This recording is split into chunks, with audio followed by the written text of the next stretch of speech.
Halo guys, di sini saya akan menjelaskan mengenai sel tumbuhan dan beberapa strukturnya.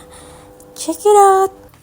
Halo, Assalamualaikum warahmatullahi wabarakatuh. Perkenalkan, nama saya Widya dari kelas 4C PGSD dengan NPM 2386210074. Di sini saya akan menjelaskan mengenai sel tumbuhan dan strukturnya. Jadi, sel tumbuhan ini adalah unit dasar kehidupan pada tumbuhan yang terdiri dari beberapa komponen dan bekerja sama untuk menjalankan fungsi-fungsi pada vital tumbuhan. Selain itu, di sini juga ada beberapa struktur sel tumbuhan, yaitu ada ribosom, ada retikulum endoplasma, ada nukleus plasma, ada polinukleus, nukleus, ini sitoplasma, ada badan Golgi, lalu ini ada membran sel, terus ini ada plasmodesma, lalu yang biru ini ada namanya mitokondria, ini ada peroksisom, lalu yang besar ini adalah vakuola, lalu yang ini ada lisosom, dan ini yang bentuknya seperti ini ada klorofas. Mungkin saya akan menjelaskan sedikit demi sedikit penjelasan mengenai struktur yang ada pada sel tumbuhan ini. Baik, di sini mungkin saya akan menjelaskan yang ini terlebih dahulu, yaitu klorofas yang bentuknya seperti ini. Ini dinamakan klorofas. Klorofas sendiri adalah organeles yang bertanggung jawab untuk fotosintesis, yaitu proses perubahan dari energi cahaya menjadi energi kimia. Lalu yang kedua, di sini ada ribosom. Ribosom ini bentuknya kurang lebih seperti ini ya. Ribosom itu tersendiri adalah organel yang bertanggung jawab untuk sintesis protein.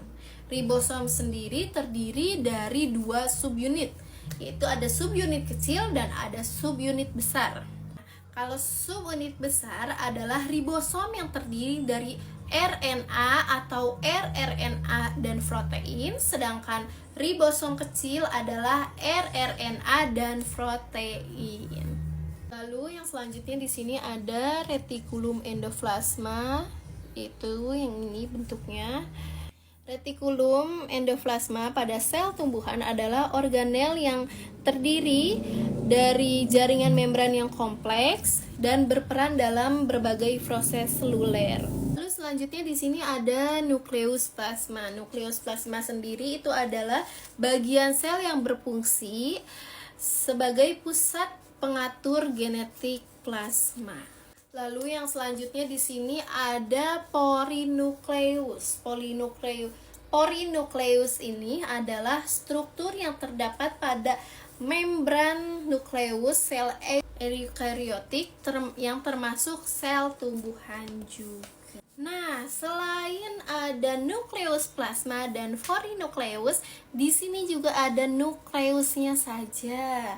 Ini nukleus tuh yang merah ini ya. Nukleus itu sendiri adalah pusat pengatur genetik sel yang mengandung DNA. Seperti itu. Lalu yang selanjutnya di sini ada sitoplasma. Sitoplasma ini yang ini dasarnya. Sitoplasma ini yang putih ini. Sitoplasma ini sendiri adalah cairan mengisi sel yang mengandung berbagai organel seperti mitokondria, ribosom, dan lisosom. Lalu yang selanjutnya di sini ada badan Golgi.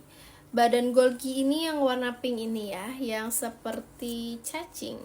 Seperti cacing-cacing seperti ini. Jadi badan Golgi ini berfungsi sebagai tempat pengolahan atau pengemasan protein yang dihasilkan oleh sel. Lalu yang selanjutnya di sini ada membran sel. Bentuknya seperti ini ya, membran sel.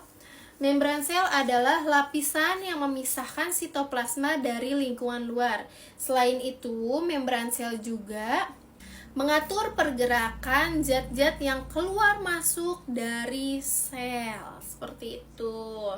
Jadi membran sel itu fungsinya yang tadi seperti yang saya jelaskan, bentuknya seperti ini. Selain membran sel, di sini juga ada plasmodesma. Plasmodesma itu yang bentuknya seperti ini, bulat-bulat seperti ini ya. Ini plasmodesma. Ini. Ini adalah plasmodesma. Plasmodesma adalah struktur yang terdapat pada dinding sel tumbuhan yang berfungsi sebagai saluran komunikasi antara sel-sel yang berdekatan.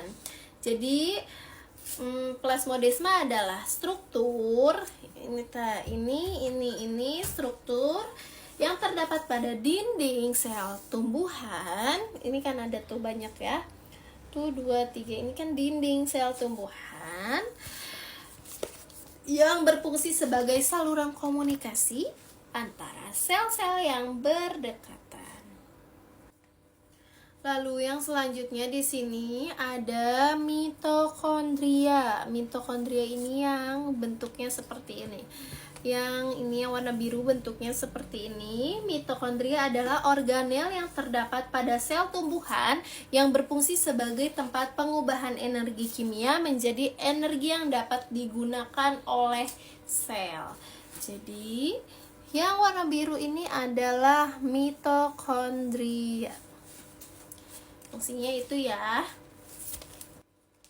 Lalu yang selanjutnya di sini ada peroksisom. Peroksisom ini yang bentuknya seperti ini. Yang warna hijau ini yang bentuknya seperti ini.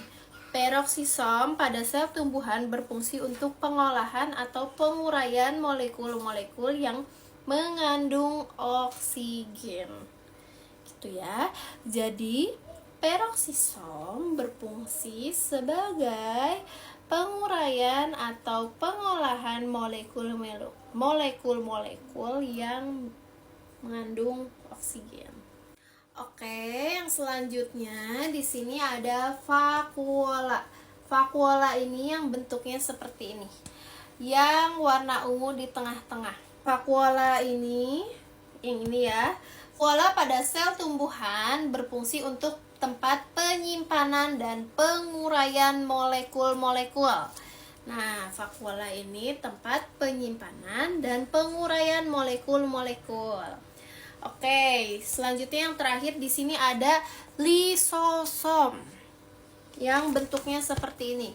Lisosom. Lisosom adalah tempat penguraian atau penghancuran molekul-molekul yang tidak diperlakukan atau yang tidak diperlukan oleh sel. Seperti itu lisosom. Kalau vakuola tadi kan tempat penyimpanan dan penguraian. Kalau lisosom ini tempat penguraian dan penghancuran molekul-molekul yang tidak diperlukan atau tidak diperlakukan oleh sel. Seperti itu. Mungkin sekian yang bisa saya jelaskan mengenai sel-sel tumbuhan. Kurang lebihnya mohon maaf. Wabillahi taufiq wal hidayah. Wassalamualaikum warahmatullahi wabarakatuh. Bye.